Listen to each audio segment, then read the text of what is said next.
Ibu yang dimuliakan Allah Subhanahu wa ta'ala, ala fil jasadi mudghah, ketahuilah di dalam jasadmu itu ada segumpal.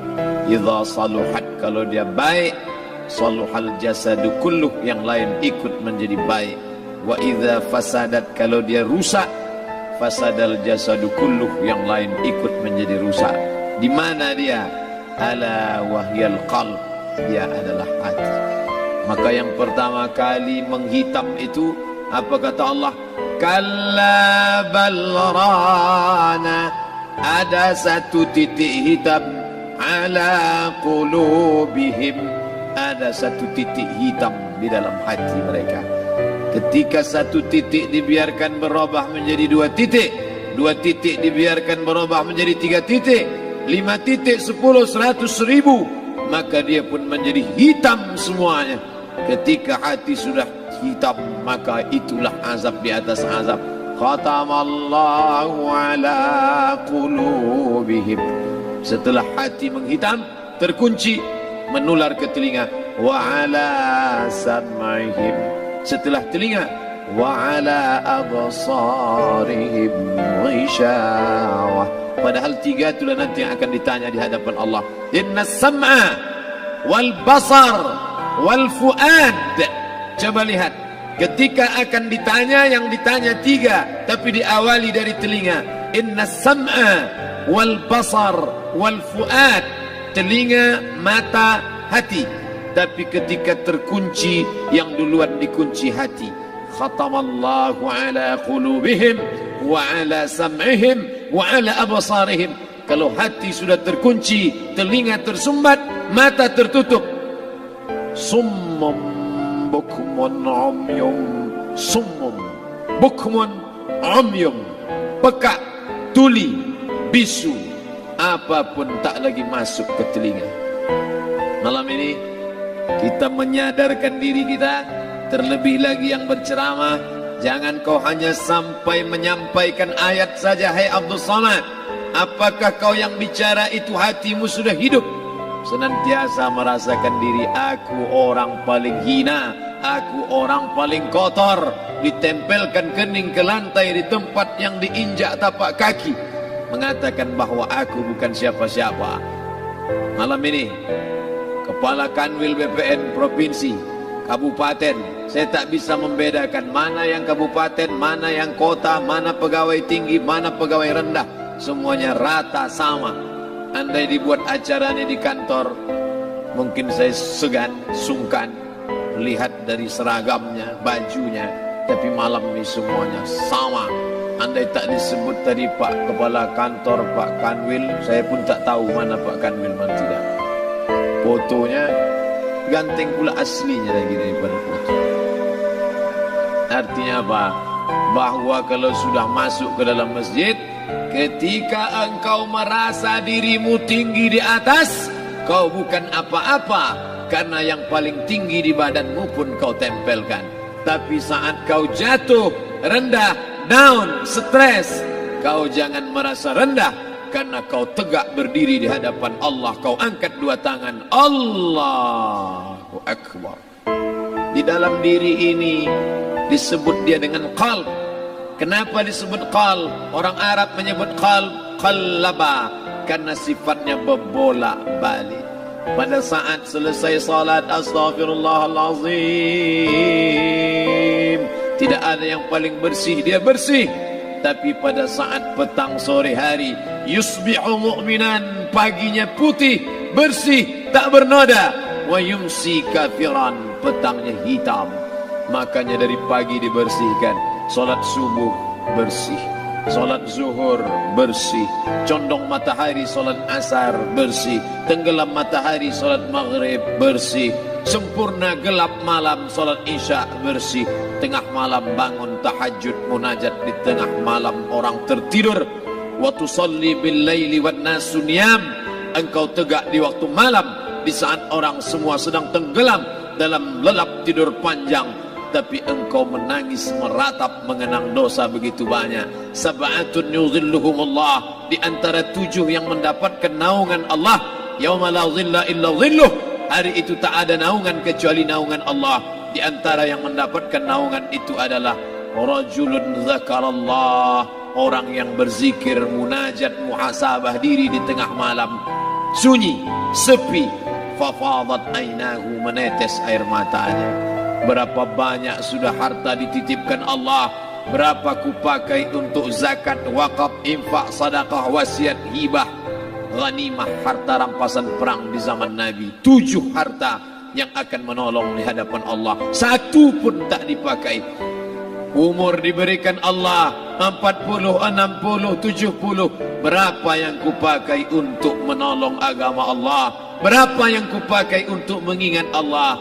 Mata, tangan, telinga, kaki akan diminta tanggung jawab di hadapan Allah. Al-yawma nakhtimu ala afwahihim, mulut terkunci, wa tukallimuna aydihim, tangan akan bicara, wa tashhadu arjuluhum, kaki akan bersaksi di hadapan Allah. Siapa yang bisa menolong waktu itu? Kalau pernah tangan ini saat punya kekuasaan, 1 coretan tanda tangan bisa mempermudah urusan masjid. Sebutir kekuasaan yang dititipkan Allah bisa dipakai menolong agama Allah. Itulah yang akan menolong di hadapan Allah. Apa yang disampaikan malam ini, semua biaya pengurusan masjid 0. Itulah sesungguhnya yang akan menolong di hadapan Allah. Adapun harta yang disimpan, tabungan, deposito, tanah, rumah, kendaraan, semua akan tinggal menjadi harta warisan. Istri mengambil 1/4 kalau ada anak, kalau tak ada anak istri mengambil 1/8. 1 miliar 125 juta bulan untuk istri, kalau dia tak tahu hukum gono gini. Kalau dia tahu gono gini, dia tuntut ke pengadilan, dipotong lagi menjadi 2, 500 untuk dia. Dari yang 500 dapat lagi dia 75, 575 bulan untuk dia. Sisanya 425 diambil anak laki-laki 2 kali bagian anak perempuan. Lalu yang kita bawa mati apa? Dulu dibangga-banggakan, dihormati, dimuliakan. Yang kami muliakan Al-Mukarram, Al-Ustad. Tapi pada saat tiba masanya, yang kita bawa tak lain tak bukan innallaha la yanzuru ila ajsamikum. Allah tak menengok badan, fisik, bentuk tubuh, baju. Ini sampulnya saja. Wala ila suwarikum, Allah tak menengok rupa, wajah. Walakin yanzuru ila qulub, hati kamu yang bersih itulah yang kau bawa menghadap Allah Subhanahu wa taala. Yauma la yanfa'u malun, harta tak berguna, wala banun, anak tak bisa menolong. Harta tak berguna, anak tak mampu menolong. Illa man atallah, kecuali orang yang datang menghadap Allah biqalbin salim, dengan hati yang bersih, hati yang tulus, hati yang memercikkan cahaya iman, hati yang bersih dari hasad, busuk hati, sum'ah, riya, takabbur.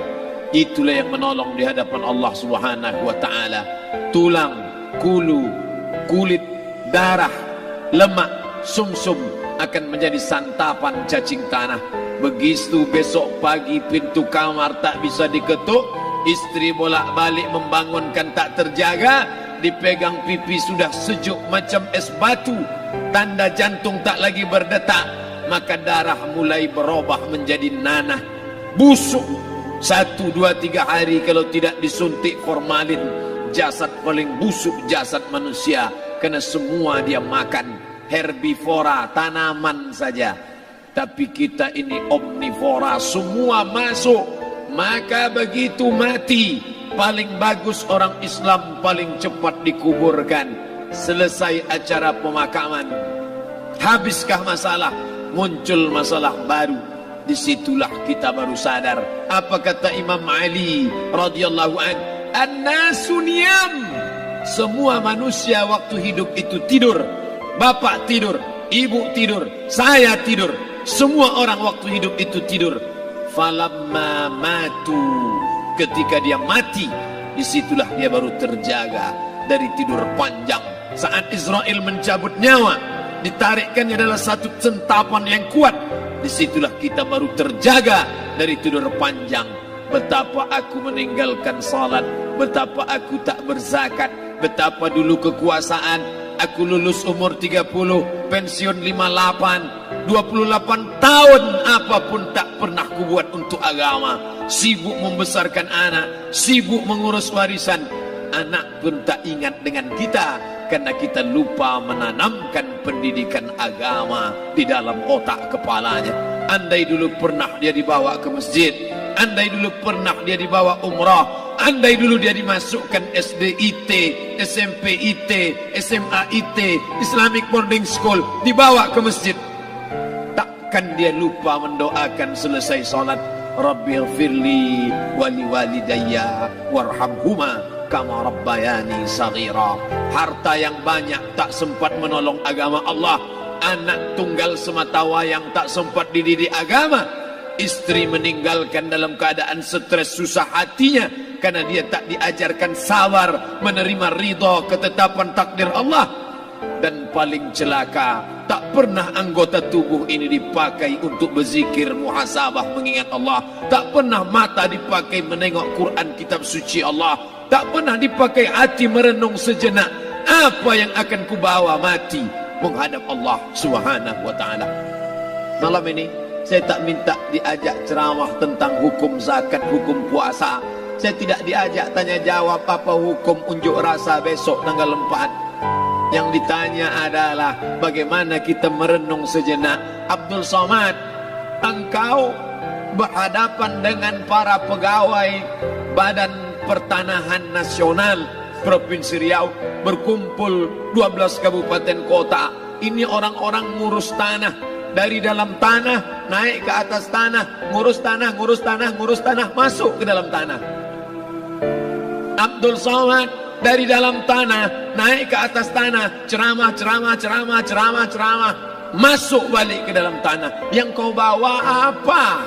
Baju koko tinggal, peci tinggal, pakaian kehormatan tinggal. Yang tentara belum pernah saya diundang. Ustadz besok datang takziah, bapak tentara meninggal, tahu-tahu kain kafannya loreng.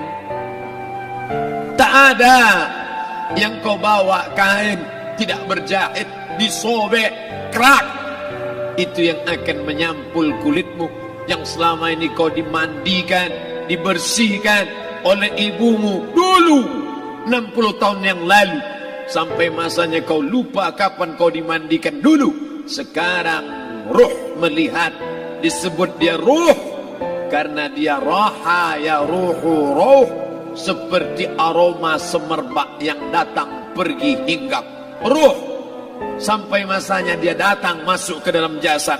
Ruh sampai masanya dia pergi meninggalkan jasad. Malam ini dimuliakan Al-Mukarram Haji Abdul Somad LCMA. Kenapa Abdul Somad ini dimuliakan? Karena ruh hinggap sejenak sebentar, sampai masanya besok pagi dia ruh keluar dari dalam tubuh ini.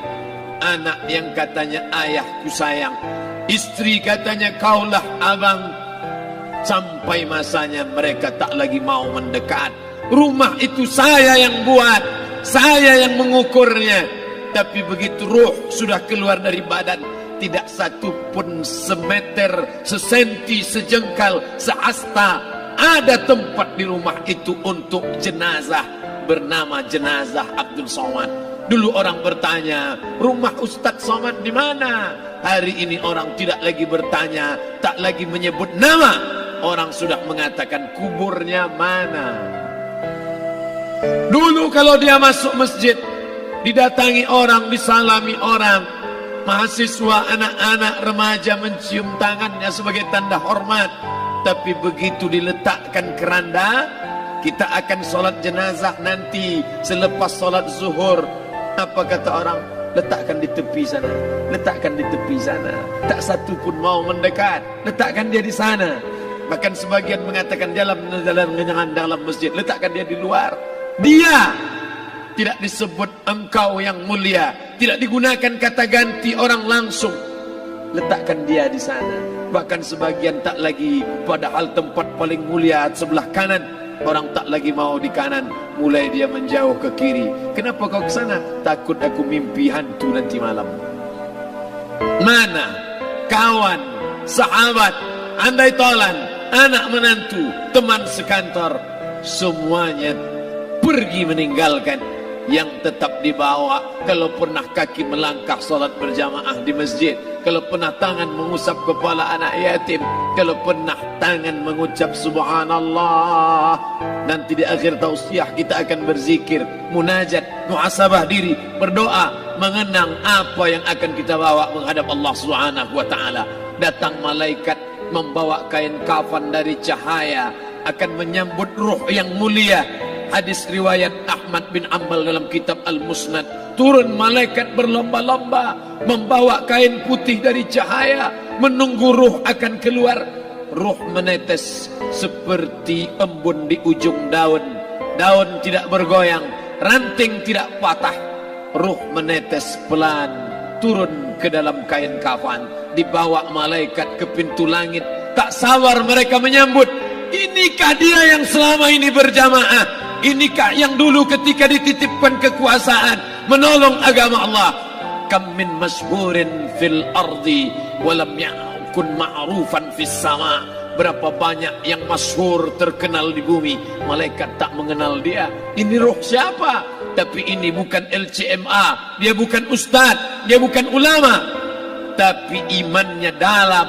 Kekuasaan dipakai menolong agama Allah, ruhnya keluar di bawah. Semua malaikat mengucapkan salam. Inilah orang yang selama ini kami tunggu-tunggu, catatannya sudah lama. Setiap pagi petang malaikat subuh membawa catatan namanya, malaikat malam membawa catatan namanya. Kami merindukannya.